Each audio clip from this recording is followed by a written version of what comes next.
নমস্কার, আমি মঞ্জু ভট্টাচার্য। আমার গল্প পাঠ আসরে আপনাকে স্বাগত জানাচ্ছি।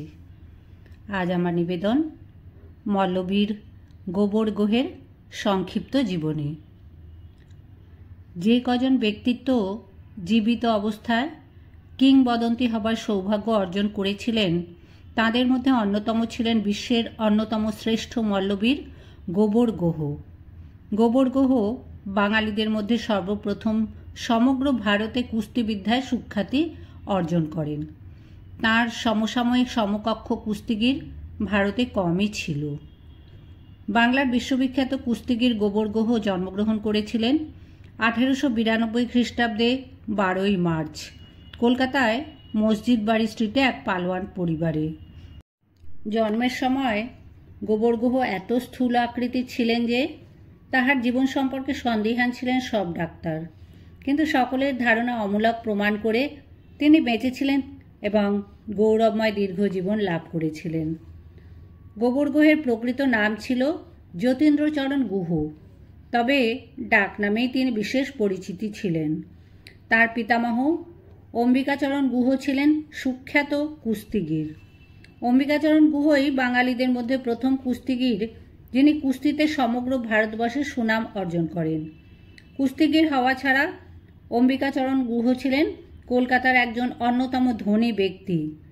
পারিবারিক কুস্তির পরম্পরা বজায় রাখার জন্য তিনি অকাতরে অর্থ ব্যয় করে গেছেন। তার প্রধান উদ্দেশ্য ছিল বাংলাদেশের বিভিন্ন প্রান্তে শারীর চর্চার কেন্দ্র স্থাপন করে দুর্বল বাঙালি জাতিকে সতেজ ও সজীব করে তোলা। গোবর গুহ জ্যাঠামশাই ক্ষেত্রচরণ গুহ যৌবনে ভারত বিখ্যাত কুস্তিগির হয়েছিলেন। কলকাতায় তার প্রধান আখড়া ছিল। কলকাতা ও পশ্চিম অঞ্চলের নামকরা কুস্তিগিরদের আড্ডা। গোবরবাবুর যখন 13 বছর বয়স, তখন তার জ্যাঠামশাইয়ের মৃত্যু হয়। তারপর কুস্তির চর্চা ও বংশের মর্যাদা ধরে রাখার মতন উপযুক্ত কেউ ছিলেন না। এই সময় পুরোভাগে আসেন গুহর পিতা রামচরণ গুহ। তিনি ছেলে গোবর গুহকে শরীরচর্চায় নিয়োজিত করেন। রামচরণ গুহ নিজেও যৌবনে কুস্তির অভ্যাস করতেন। কুস্তির বিষয়ে তার নিজের যথেষ্ট উৎসাহ ছিল। বৃদ্ধ রামচরণ গুহ নিজের হাতেই ছেলেকে অনেক কুস্তির প্যাঁচ শিখিয়েছিলেন। এখানেই ক্ষান্ত হননি তিনি।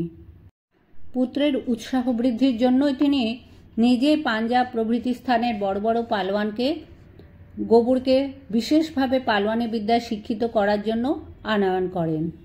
এদের উপযুক্ত তালিমে গোবরের জন্মগত প্রতিভা বিকশিত হতে দেরি হয়নি।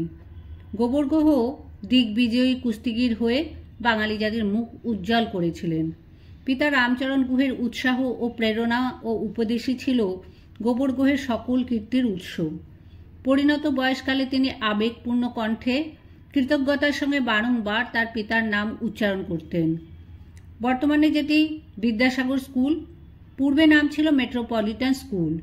গোবর এই স্কুল থেকে এন্ট্রান্স পরীক্ষায় পাশ করেন।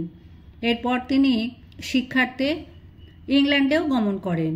পরে আমেরিকা থেকে ডাকযোগে সমাজবিজ্ঞান, মনোবিজ্ঞান ও স্বাস্থ্যবিজ্ঞান বিষয়ে শিক্ষা গ্রহণ করেছিলেন। গোবর 1910 সালে 17 বছর বয়সে প্রথম ইউরোপ গমন করেন। 3 মাস পরে তিনি অবশ্য স্বদেশে প্রত্যাবর্তন করেন। 2 বছর পরেই অবশ্য তিনি ইংল্যান্ডে আবার যান। তার তৎকালীন ইউরোপ ভ্রমণ সম্পর্কে ইংল্যান্ডের কাগজে যে বিবরণ প্রকাশিত হয়েছিল, তার তর্জমা প্রকাশিত হয়েছিল কলকাতার প্রবাসী পত্রিকাতে। বিবরণটি ছিল নিম্নরূপ: গোবর ভারতের অন্যতম বালক পালোয়ান। তার ওজন 3 মণ, কিন্তু 2 মণ ওজনের একটি হাঁসলি গলায় পড়ে। Who wears the collar 160 pound in weight. গোবর সবেমাত্র 20 বছর বয়স অতিক্রম করিয়াই দৈত্যের মতো দেহের অধিকারী হইয়াছিলেন। সে এক প্রকাণ্ড বালকের মতো, চোখ উজ্জ্বল, বুদ্ধিদীপ্ত। জীবনটা তার কাছে আনন্দ ও সৌন্দর্যে ভরা। সে এখন বলবান এবং বলশালিতা সব বিশেষ গৌরব অনুভব করে। গোবর গুহ বিদেশি খাদ্য স্পর্শ করতেন না। নিজস্ব ভৃত্যে রান্না করা খাদ্যই তিনি গ্রহণ করতেন। গোবর খুব বেশি পরিমাণে পক্ষী মাংস ও মাখন সেবন করতেন। তাছাড়া বাদাম, চিনি প্রভৃতি দিয়ে প্রস্তুত একরকম উপাদেয় শরবত গোবরের অতি প্রিয় পানীয় বা খাদ্য ছিল। গোবরের দুজোড়া মুগুর ছিল। এক জোড়ার প্রত্যেকটার ওজন ছিল 25 সের, আর এক জোড়ার প্রত্যেকটির ওজন 1 মণ 10 সের।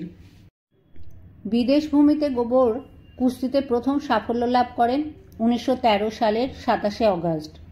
এই দিন তিনি স্কটল্যান্ডের বিখ্যাত কুস্তিগির জমি ক্যাম্বেলকে পরাজিত করেন। এই জয়ের ফলে তিনি স্কটিশ চ্যাম্পিয়নশিপের অধিকারী হন।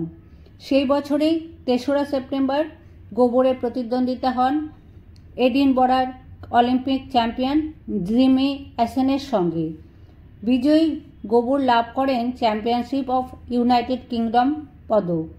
ইতিপূর্বে বীর মুষ্টিযোদ্ধা কার্পেন্টিয়ার ছাড়া এত অল্প বয়সে এই সম্মানে আর কেউ অধিকারী হননি। এরপরেই গোবর প্যারিসে গমন করেন। সেখানে সুপ্রসিদ্ধ নোভো সার্ক প্রতিযোগিতায় ইউরোপের সকল বড় বড় পালোয়ানের সঙ্গে তিনি লড়াই করেন।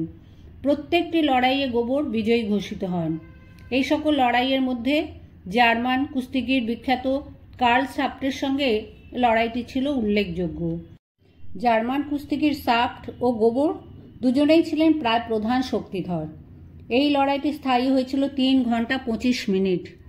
ফ্রান্সে গোবরের সহযোগী ছিলেন কুস্তিগির বিখ্যাত পালোয়ান রিস্কো, ডিক্সিকত ও জর্জেস হ্যাকেনস্মিথ প্রমুখ।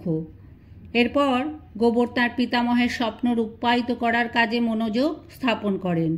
স্বদেশীয় ছেলের মধ্যে শরীরচর্চার অনুশীলনের হেতু কলকাতায় নিজস্ব ব্যায়ামাগারেই শরীরচর্চা শিক্ষামানের ব্যবস্থা করেন। বিভিন্ন স্থান থেকে উৎসাহী তরুণগণ তাঁর শিষ্যত্ব গ্রহণ করে। গোবর সাহেব 78 বছর বয়সে 1970 সালে মারা যান।